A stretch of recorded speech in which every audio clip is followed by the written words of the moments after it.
Hello, everyone. Welcome to tonight's workshop, How to Host a Swingers Party with your host, Rosie K. So tonight's workshop is all about hosting parties because, going to swinger clubs is great. All you have to do is turn up and enjoy, and all the details, such as, the guest list, the security, the drinks, the rules and regulations, they're all taken care of.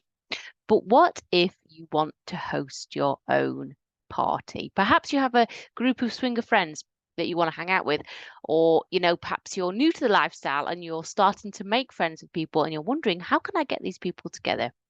Or maybe you live in an area which hasn't got an awful lot of swinger clubs in, and you're looking to kind of start your own parties in your own community. How do you do this? Well, my workshop on hosting swinger parties is all you need. Not only am I going to be sharing all of my best advice on hosting swinger parties, I will also be drawing from my own experiences of house parties and small events that I've been to. That will help make your event go from rookie romp to mouth-wateringly mesmerising. I'll be sharing my top tips, my do's and don'ts, and revealing what makes some parties better than others. And there will be practical advice such as what spaces are best used for what activity.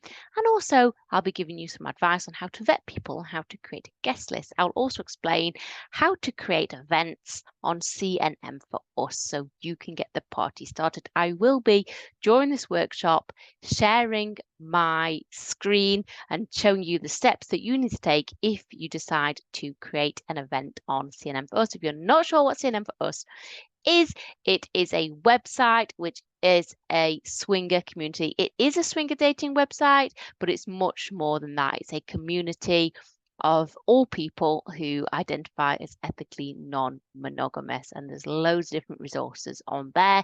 I have a page on there myself, and it does have the feature that where you can create your own parties. You can live chat to other members, you can message people, you can do competitions, you can find out about events and parties and clubs in your area, and it's a huge community of swingers online. So if you're not sure what it is, that's what it is. And I have a lot of information and blog articles and YouTube videos all about CNM for Us that you can find over on my site, thiskindofgirl.co.uk. But tonight we are talking all about how to host a swingers party. And as I said, I will be sharing my screen so you can follow my tips as well. So let's get straight into it. To kick things off, here are a few of my top tips on how to host swinger parties. So having somewhere where guests can get changed in private is a good idea. A downstairs bathroom or a smaller bedroom is perfect for this. You may want to find an alternative space for guests to leave their belongings. Having a cloakroom is an advantage. If you're providing booze for your guests, or at least some of the drinks, having an ice buckets in the social areas and keeping bottles on ice is a nice touch. Using mood lighting and soft lighting instantly sets a seductive tone. If you've ever been to a swingers club, you will know that they are not brightly lit spaces. There's a reason for this. Using essential oils in a diffuser or an oil burner, providing you don't leave it unattended, is an excellent way of creating a sweet smelling atmosphere. Another one is you can never have too many condoms. Have them available in all playrooms along with bottles of lube. Place bottles of hand sanitizer, tissues and wipes in playrooms. You want to ensure anything which is spilled is cleaned up properly, and have a strict policy on mobile phones that all guests must adhere to. So there are a few of my top tips on how to host swinger parties. But as I said, I will also be drawing from my own experiences and talking a little bit about private parties versus large scale parties, and also the truth about swinger parties, kind of what happens behind closed doors. Now, attending swinger parties and going to swing clubs is a relatively easy method to have fun with like-minded couples, and most of the time, a lot of people, they go to clubs, they make a membership, and they frequent that club because all the logistics and, as I have previously said, kind of the nitty-gritty bits are all taken care of, but they can be really nerve-wracking to attend. And sometimes You may live in an area where there's not a swinger club near you. So maybe you want to host your own party. Maybe you want to create something of a private hire venue. Maybe you want to hire an Airbnb and have that type of venue. Maybe you want to have it in your own home. And tonight we're going to talk about this. But before I launch into that, we're going to talk about something which I've seen online, and that is paid parties versus free parties. You may see these advertised, you may be thinking about it yourself. I'm going to talk a little bit about it because you have to be a little bit careful with what it is you are advertising, okay? Over the years, I've seen parties advertised on some swinger websites that are small gatherings that are usually held at a private address, and those who are organising it ask for a fee to attend, usually 30 to 40 pounds per couple, so usually cheaper than a swinger club. Now, I'm not too fond of paying to attend a party, especially if it's held in somebody's house. But if it's an Airbnb, maybe there's a group of you, maybe there's 4 or 6 couples, and you're looking to book somewhere, that could kind of be justified in my mind because, there's a higher cost.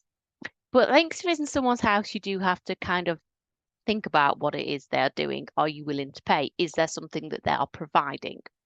Because when you start introducing a fee, people's expectations rise, and chances are they might not feel the fee is worth it if they don't have a great time. After all, if you're attending a large swingers club with 100 or so people, chances are, there will be other people there who you connect with. So you'll probably feel like you get a bit of value. I know we shouldn't always place value and money and swinging all in the same sentence. I don't like doing that. But I think you'll see my point where if you have people come into your house and they've paid, they may be like, what am I paying for? Why am I having to pay for this? And also, it's not really the right thing to do. Personally, I don't feel it is. People could say they want a contribution. It's up to you, but for me, it doesn't sit easy. I'd love to hear your thoughts on that. And yeah, sometimes you may see these types of parties advertised online, especially if you're using the more old school swinger sites such as Fab Swingers, or maybe if you're on SDC, you may hear about them. But for me, I would proceed with caution. Yeah, that's paid parties versus free parties. So hiring a private home to host a party. What happens if you want to host a party but you don't have the room, or perhaps you don't want loads of swingers all over your house? Perhaps you have, perhaps your house isn't suitable. Perhaps you have children at home. Perhaps it's just not right. Perhaps you have pets and things like that. Hiring a private venue is one option, and I myself have attended parties that have been held in private hire apartments, with each couple agreeing to pay their share of the hire fee. As I mentioned previously, this method of splitting the cost is fair, and it takes the pressure off one couple having to foot the bill. If you don't want to turn your home into a swinger sex den, then hiring a venue is a good idea. Just make sure that nothing gets damaged or broken, as it will be your responsibility to pay for any damages. But as I said, it's quite a kind of a compromise. So how many people should you invite to a swingers party? Well, we have to talk about the practicalities of hosting an event. How much space do you have available? How much space do you want to keep designated just for swinging? How much space do you want to be off limits? How many people can comfortably fit in the bedrooms or in the lounge? You don't want your guests to get too squashed up. You may want to have an area which is only for socializing. There have been parties I've attended where the sex and any other kind of swinging activities have been confined strictly to the bedrooms as the lounge areas. They were only for socializing. And also, some people don't want kind of sexy action happening near a kitchen. So it's kind of between 6 and 8 people is normal for smaller private parties. And also think about odd numbers versus even numbers. It can be a little bit weird if there's kind of like an odd number, one person could feel left out, or sometimes if it's all even numbers, this can work better. But then if you want to invite single people, how do you navigate that? Do you invite 2 single people and like 2 couples? Some parties do offer food, and it's usual to bring your own booze. But as I said, some people don't want others kind of getting down to it when there's food about. Some people don't like this kind of thing. Some people are fine with it. So for me, I would say separate these two areas is a must. So who to invite to parties? We're going to talk about how to create events and how to search people in a bit, but initially we're going to talk about who to invite to parties. The art of a great swinger host or hostess is someone who is friendly and welcoming and inclusive and an experienced matchmaker. There's no point in inviting 6 single straight guys and a bisexual couple, as chances are they aren't going to want to play. It'd be best if you asked all people who are attending if they had similar desires or kind of kept people in mind who you knew would probably get on. You don't need to know all about their fantasies and their fetishes and kinks in depth, but having a rough idea of what they like is always wise. Chances are there will be guests at the party who are first-time swingers, or perhaps not as experienced as others, or who have different limits and boundaries to others. And it is your job as the host or hostess to speak with them, answer all their questions, and calm any of their fears. Again, there's no point having 4 experienced full swap different room couples and 1 couple who are first time swingers and only want to chat to people or experience a soft top. They may feel slightly uncomfortable. Because in this scenario, it's likely that the experienced swingers will get down to it. And by inviting couples and singles, all of whom have different levels of familiarity and experience in lifestyle, you will create an environment that is relaxed and informal. Too many people who like the same thing or have all the same levels, and then 1 or 2 people who absolutely do not, that makes an environment which is quite awkward and also quite cliquey. Sometimes it's great to have people from all different walks of life, so then they can, communicate and compromise and work with each other, as opposed to the people who are less experienced feeling like they have to get involved. This is not a nice environment at all. Too many experienced swingers, they can quickly become cliquey. If you've been to swing events, you will know exactly what it is I'm talking about, and it can be very off-putting. And nobody wants to be sat there feeling like a spare part, especially if they have attended a party on their own.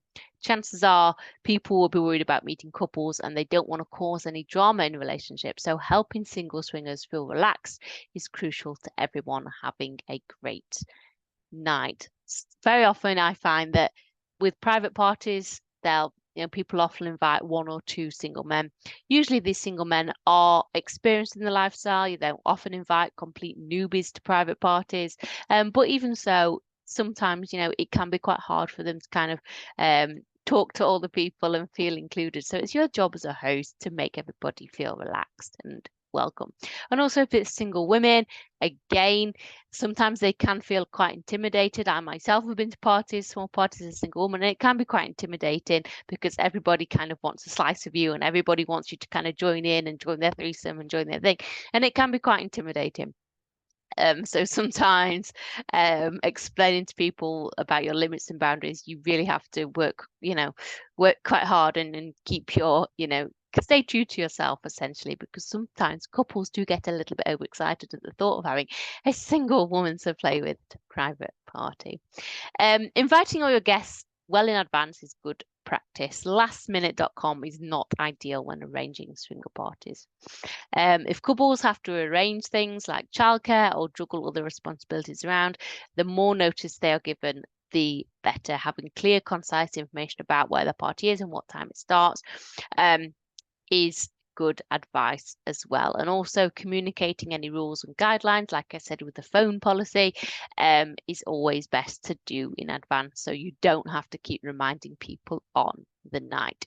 And I think it's really important to remember that not everybody you invite is going to show up. But this can be very disappointing. I've been to parties before where, that the host couples invited like 6 or 8 couples, or, 6 or 8 people. Not everyone's turned up and they've been really disappointed. But it's important to remember that, this is quite realistic. Even in the world of swinging, people don't always turn up and get involved in it. And, that's just how people are. Yes, they should message the host to let them know. They don't always. But there's not much you can do about it. People are flaky. Some people are actually very nervous. Some people maybe, their relationship isn't, maybe they're facing difficulties at the time. Maybe they're just not feeling it. Maybe they just don't want to be in that environment. Whatever it is, you just have to let people, get on with not turning up. So it's understandable that when attending a swingers party of any size, um, that the host probably doesn't want a barrage of guests kind of, knocking on the door. So often they can give precise instructions as to kind of where to park, or, not to park in front of certain people's homes, or maybe there's parking nearby, or maybe they can park on the drive, or maybe put their car in the garage, whatever it is. So again, be sure to follow these rules. Chances are, the guests themselves want to be discreet as well. So if you are organizing a swingers party, just bear that in mind. Give your guests specific instructions about where to park or how to reach you, or making the house obvious to guests in a non-swinger way is a great idea. You can't have a sign saying swingers this way. Perhaps having some fairy lights around the front door, or having, some fairy lights in the garden or something like that, and just letting people know that, this is our house, or this is the venue, whatever it is a good it's a good way of kind of letting people know discreetly, and people don't really kind of clock onto it.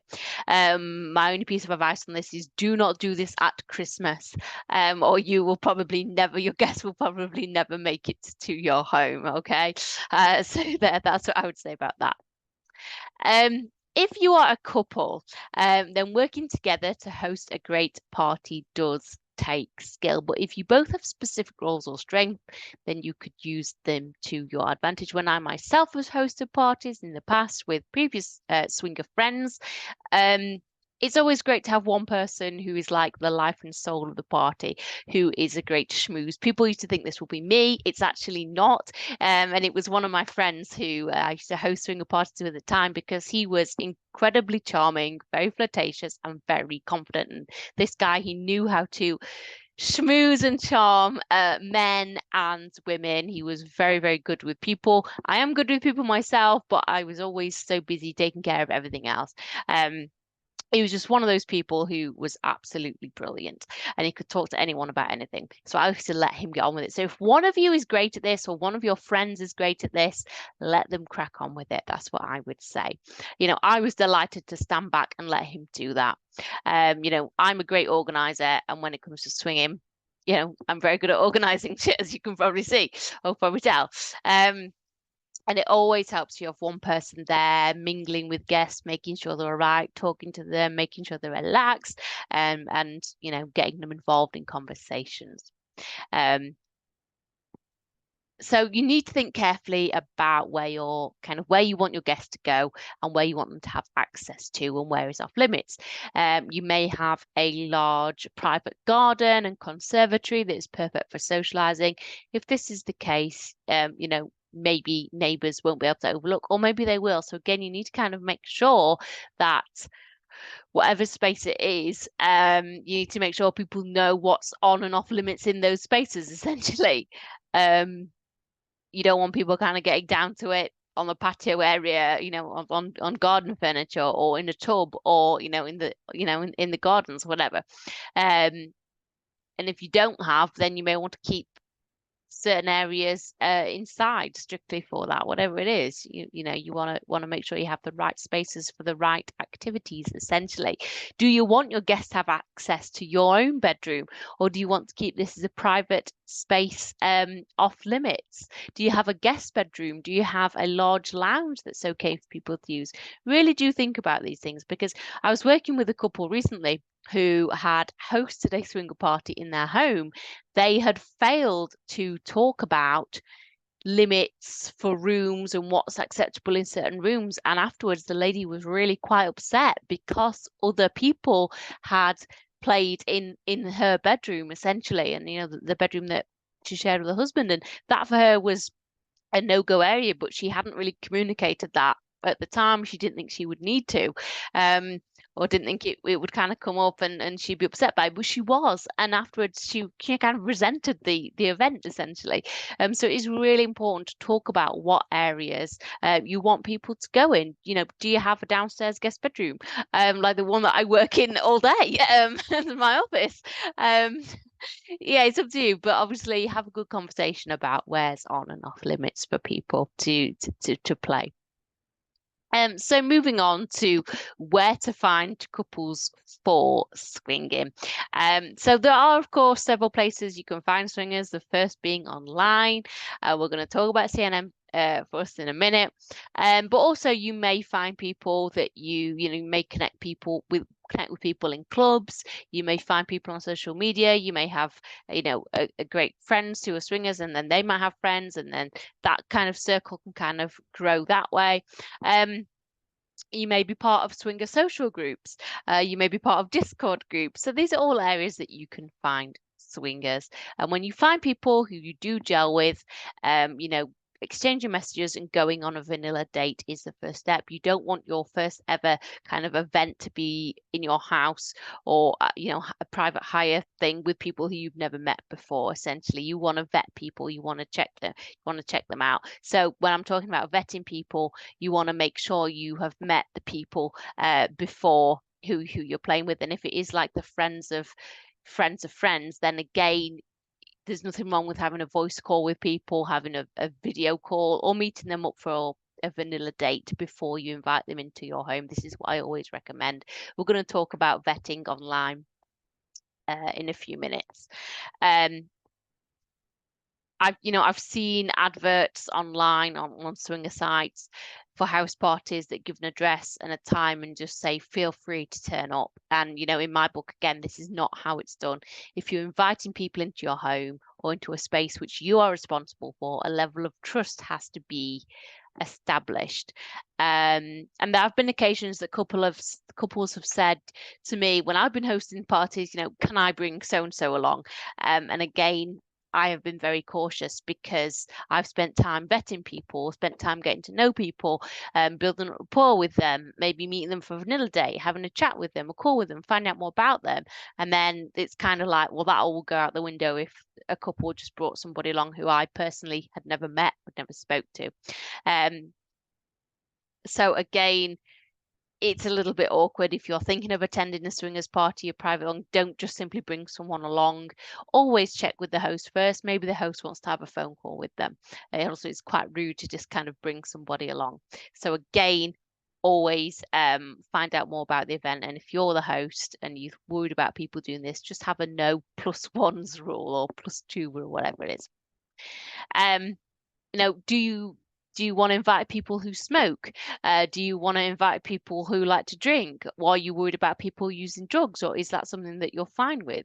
All these things you need to think about and also establish rules as well. In today's society, especially here in the UK, smoking is not really a done thing anymore. It was years ago when I first started swinging. But these days people don't tend to smoke. And if they do, they absolutely do it outside, and some people don't like playing with people who smoke.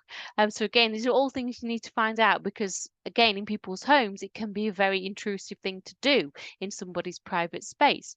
Another tip is if you want to kind of get all your guests together, talking and communicating before the party, then set up a WhatsApp chat group. Again, you can talk about kind of some rules for the party or, some guidelines on, like I said, where to park, what to look for, what house is it, a few rules and things like that before the party so everybody knows. And also like whether you're providing alcohol, whether they're bringing their own, whether, and also the type of people who are going. People can find out more about the event and start building up connections before they actually attend the event.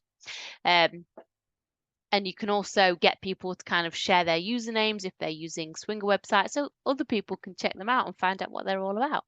Group discussion is always helpful as it allows people to share their preferences and set boundaries. Your guests can swap details and talk about the things that they enjoy. Perhaps they want to experience a threesome, or maybe they feel uncomfortable about something. Maybe they are soft swap swingers. Maybe they're the type of couple where one likes to watch while the other one plays. Again, it's always great, finding this about people before the actual event. So what makes a great swingers party? As we've discussed, we've spoken about how to find swinger couples and how to invite them to your party. But what makes a great swingers party? What are the ingredients to ensure that your swinger soiree is effortlessly Fabulous. So you can never start planning and preparing your party too early. Don't leave it to last minute. If you want your party to be a success, then get organizing it early on.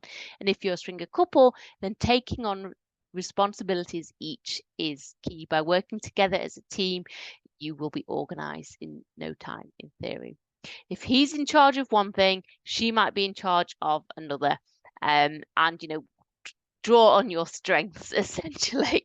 We all know, well, I don't want to cliche or speaking to cliches too much, but men are often a lot better at doing kind of like DIY jobs around the house, or maybe making sure the garden is clean and tidy, or making sure certain things are done in the house, while the woman is often better sometimes at kind of making sure there's enough drinks and enough supplies and the rooms are tidy and things like that. I hate to generalize, but we all know that there are gender roles. So chances are you'll be providing something for your guests to drink, either alcoholic or non-alcoholic. My advice is for you to always use plastic glasses and always have loads more glasses than what you think you will need. Because the amount of times I myself have had a drink, put it down, lost it, it's been took away, I've got another one, and then you just end up with loads of empty glasses. So having plastic ones or disposable ones is always good. And also, glass and naked bodies and alcohol, it doesn't tend to mix well. I know, not the nicest things, but also if guests accidentally knock over their drinks, if you provide plastic glasses, you minimize the risk of anybody getting hurt. And if you're providing food or nibbles, make sure they are of the variety that isn't going to offend people. Stuff, it sounds ridiculous, but stuff which isn't too smelly, like garlic or onions and things like that, that's not cool. Like, people don't want that when they're also going to be getting intimate with people. And Stilton cheese and things like that, for me, should be avoided. Okay, so just think carefully about the type of food that you are going to offer, if any. Or what you could do is, say to people, let's all put a tenner in or £20 in and let's get a takeaway at the end of the night. Because again, a lot of people, they don't want to eat too much when they are swinging. I often find that people, they don't want to eat before a swingers event, or they don't want to eat too much because they're conscious of like their bodies, and also people often get hot and sweaty and it's not always nice on a full stomach. So again, that could be a thing that you do as well. You could also, have a takeaway at the end of the night when everybody is kind of like all worn out. If you're using a bedroom as a play area or a sofa, then using different bedding or perhaps using a throw is a great idea, as these can easily be washed at the end of the night. And give your guests a tour of the areas when you arrive, especially if you have any kind of more niche stuff, or like special equipment. Maybe you have a hot tub if you're lucky enough to have that. Maybe you have a sauna or something like that. Maybe you have BDSM restraints. Maybe you have those kind of installed in your house. I'm not saying people have dungeons, but you have the ones which go over backs of doors and things like that. So if you have any of that stuff, then again, just explaining it and showing it to people is always a good move. And also, you may not want people having sex in your hot tub or private hire hot tub. That's not cool. So again, making sure people know that. And as well as, changing bed linen, changing throws the next day, it's a good idea to have extra towels available that can be washed at the end of the night and disposed, or put here, even disposed of, as your guests, they may want to have a shower afterwards, or they may want to freshen up, and it's always nice to have plenty of towels and things like that. And also, as I said before, having plenty of condoms and plenty of water-based lubrication is always a good, so it's good practice, essentially, and leaving them visible in play areas so there's no excuses. And also having plenty of bins as well, so there's no reasons as to why they would get left or lying around, because that's just not nice. When hosting a party, you know, try and create a relaxed atmosphere and ensure all guests feel included in the action, regardless of whether they are or not. Because again, for some people, they just like to watch their partners. Some people are not comfortable with doing full swaps and they just want to do soft swaps. Some people just want to talk to others before they get onto it. Some people are really focused on the personal connection before they play. So again, making sure everybody feels included is really important. If a couple attends who are perhaps less experienced swingers, they you know, they should still be included in conversations. It can be quite daunting when other more experienced people get down to it. If you don't feel ready to get involved, and as I said before, a good host or hostess spends time with all their guests, regardless of how involved they are. So I'm going to talk a little bit more about some top tips. Yes, there's more. And then I'm going to talk about CNM for us and creating your own event. So some of these I've covered already. But some top tips I want to include is having a basket of essentials in bathrooms is a lovely touch. So you can have like a his and hers basket with like body spray and maybe some deodorant, maybe shower gel, maybe some moisturizer, things like this. So after people have played, if they want to freshen up before they go home, they can do that. Choosing the right music is also really important. I'm not a music expert. I don't know much about a kind of swinger party playlist, but I'm pretty sure if you type into Spotify, you know, sexy playlist or sexy party playlist, or even, I don't know, swinger party playlist. I don't know if shall I have a look now on my phone, see if it comes up. Let's see. Let's see if it comes up with a playlist. Oh, yep, there is. Uh, there is.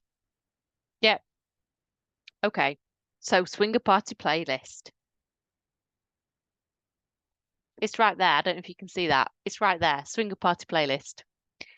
So you can find playlists on Spotify for your swingers party, obviously chosen for the exact events for specific reasons. I suggest you go and check it out.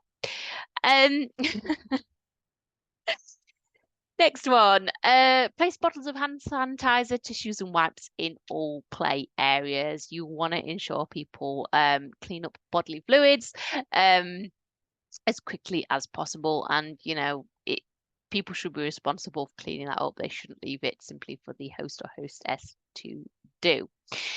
If you're using sex toys or if other people have bought them, again, you want to make sure that these are kind of cleaned and put away afterwards. And if you are going to use them or if you're going to use somebody else's, again, use them with protection. Make sure they're cleaned and sanitized. Don't use other people's sex toys without using that protection. I know that like some people may be thinking as if people do that. I've seen people do it. I've seen people not realize how dangerous it can be. So yeah. A themed night, moving on. A themed night could prove to be very popular indeed, whether you choose to go, you know, such as outfits like maybe Halloween or, you know, a certain look that you want people to go for, or, you know, certain like couples, couples themed costumes, whatever it is, or a fetish theme. Maybe you like that. It always helps people helping people spark conversation and helps them get into character. I say this because I myself have been to BDSM themed events where my inner mistress comes out. She doesn't need much encouragement.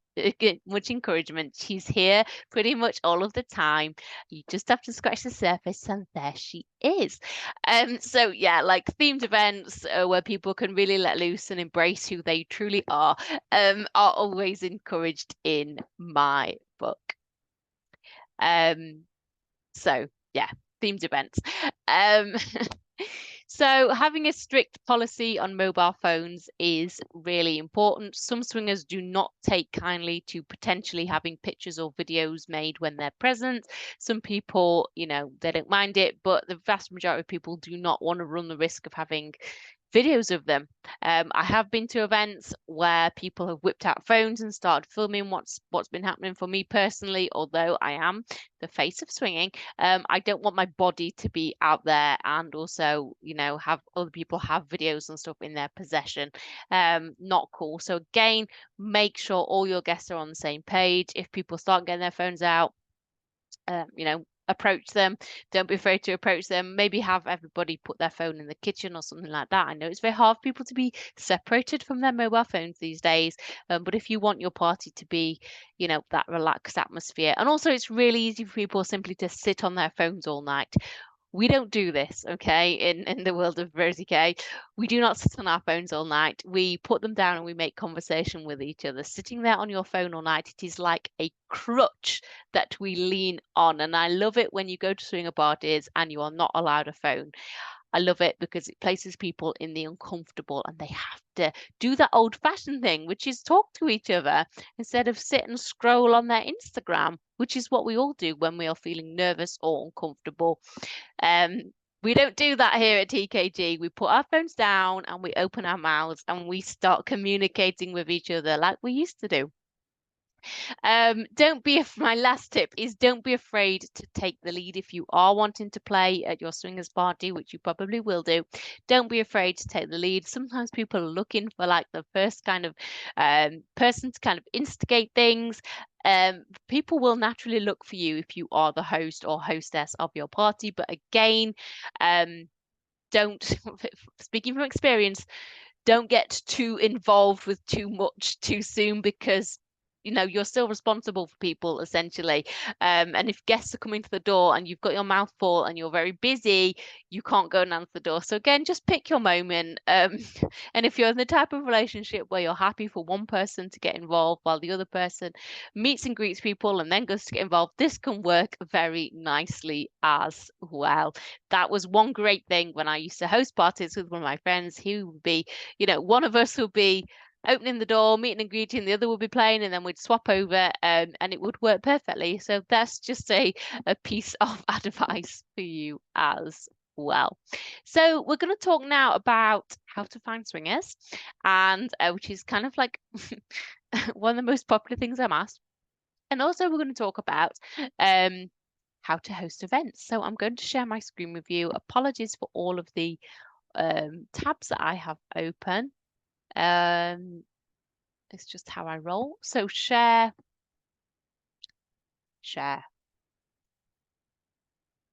So we are screen sharing. We are going to go here.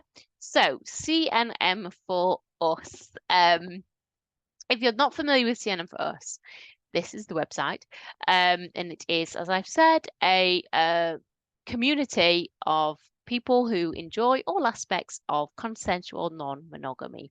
I myself am part of this site. I always speak very highly of it. There's loads of different features, and it's essentially a mix of both social media and swinger websites and swinger dating. I have made a very special episode all about how to use this site. You can find it in one of my previous podcasts. So CNM for us, we're going to go along here, and it's worth noting that only people who have verified profiles can create events. If you want to create an event on CNM for us, if you're looking to do that, if it's something you're interested in, get verified. You don't have to pay to be a verified member. You just have to have all your information filled out on your profile, and also take the steps to become verified. Again, I've made a lot of content on that. So we're going to click on events. So we're going to do a mock event, okay, as a test. And we're going to click here for add new event. You see that? Add new event. That's today's. Add new event here. So we're going to name the event Rosie's test event. Category booty call, photo contest, live group hot tub, festival, play party, club party, cruise event, meet and greets, date, social only. So we're going to call it a play party. Or if you're perhaps wanting to host a online only event, you can click that tab there if you're wanting to find out people in your area. But we're going to pretend that this is, you know, a play party that I am looking to host. So details here, you can so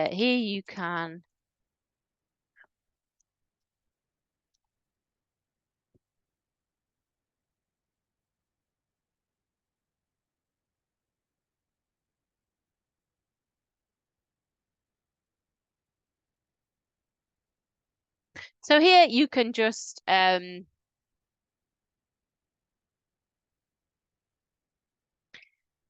in details. Oh my days, what am I doing? He can add in the details of your event, who you're looking for, the type of event, where it's going to be hosted. You don't have to put your exact address. You can just put the area. But again, you can put, what you're expecting, whether it's for couples, single people, single men, how many spaces you are looking for, whether it's at your private home, whether it's at private hire, and just put a description in here. And also if there's certain traits that not looking for, like smoking maybe. Or maybe it's a party, maybe it's not a full swap party, maybe it's a soft swap only party, something like that. Again, put that in. And if there's certain rules and boundaries that you really want to stress are important, for example, no mobile phone policy, or only invites for people who have spoken to the host, or only, invites after you've met for a vanilla date, again, put that in the description. So start time here, you check your calendar. So if it was Saturday, it won't be Saturday because I'm going on holiday on Saturday. So definitely can't be then. So you put in the time. So starts at 8 o'clock and it finishes, let's say finishes at midnight. I'm old these days. I can't party until the early hours. So we'll say 8 o'clock till midnight. So repeat. No, repeat. But if you wanted to host them monthly, you could do. So location here, you would put in your town. So let's put York. I don't live in York, by the way, but it's not far from me. So let's put York in. So again, people in the area, they can find it. And if people want to know kind of how far it's traveled to that area, they can find it. If you want to put a picture, you can click banner and then you can put a picture in. Maybe you have some artwork made for it. Maybe it's a picture of yourself, your partner, so people know who it is. And again, event privacy. If you want only certain people to see the event, this is where you select it. So friends of friends, invitee only, just friends, community, or everyone. So again, if you don't want this event to be advertised to everybody, you can select one of these. If you don't want everybody to kind of find out about it, again, this is where you do. Or you can click on custom and you can then have people, certain friends, maybe you don't want everybody knowing that you're hosting one, whatever it is. And then you would click submit and that would be made. So that's how you do it. But as I've said, you can only create events if you are a verified member. So it's really worth going through the verification process because that enables you to start hosting your own events. And then when people kind of message you, or when they get in touch with you, it's up to you who you choose to then find out more information about. And then let's just go on members. So that's not going to save. That's fine. Let's just go on members. Now, it could be that you want to find out more about people and you want to kind of approach them and see if they're interested in your party. Well, you could click on them and you could send them a message, or maybe these people here, if you clicked on everyone to see it, maybe they themselves would message you. And this is how you kind of find out more about people, and you can find out more kind of what they're into and give them a little bit of a preliminary vetting before you kind of reach out to them. So yeah, that's how you can kind of invite people to your events, and that's how you can find out more about what everyone is all about. Wow, that's a pretty explicit picture right there. So anyway, there's some members of CNM for us. So you see what you're missing out on if you're not a member of this website. So anyway, that's how you can find out if somebody clicks on your, if somebody clicks on your event and they ask to attend or they ask to find out more about it, you can then vet them by the profile, find out what they're about, find out whether they're the right fit for you. And then if you want, arrange that vanilla date, arrange that phone call, find out more about them. And that's how you can vet them. Don't just accept, anyone and everyone. I'm very cautious of those types of events. I hope you've enjoyed tonight's workshop. I've really enjoyed it. I've loved talking about this topic. To be honest, it's not a topic which I've dived into that much. I have written content on it, but in terms of like workshops and speaking about it and speaking about private events, it's not something which I have done a lot of content on. A lot of my content is all about kind of how to talk about swinging, how to start in the lifestyle, how to go to clubs, how to approach people. So I haven't made an awful lot of content on this. I don't know why, because it is something which I enjoy talking about. It's something which brings a big smile to my face, and it's something which people ask me about as well. So there's no excuses there, is there, Rosie? So I'm just going to quickly stop sharing that. So as I said, I really hope you've enjoyed tonight's workshop. I am going to be doing another one of these workshops next month, in September. I can't believe we're in September nearly. I'm going to be doing another workshop all about how to host swinger socials. Again, it will be all about how to create them via CNM for us. And it all about some like the do's and the don'ts and kind of how to create them and what to expect and what they've been like when I've been to them. So yeah, I'm looking forward to that one already. But I hope you've enjoyed this. I've been talking for nearly an hour. I have a cup of tea here which I have not even touched. Can you even believe that? This is my novelty cat cup. That's me. Pinkatoo, Cassie, Georgie. Yeah. It's nearly cold. As I said, I've really enjoyed it. If you have more questions about private parties, how to host them, how to orchestrate them, who to invite, what to do, what not to do. You've been invited to one and maybe you're freaking out. Get in touch with me. Let me answer your swinger questions. That is what I do. And if you want to find out more in-depth advice or personal advice, then please don't hesitate to book a free call with me, Rosie K, swinger lifestyle coach and open relationship expert, because I'm pretty sure I'll be able to offer you some expert advice and guidance. Thank you very much for watching. Thank you very much for being part of it. I've loved it, and I hope you have too.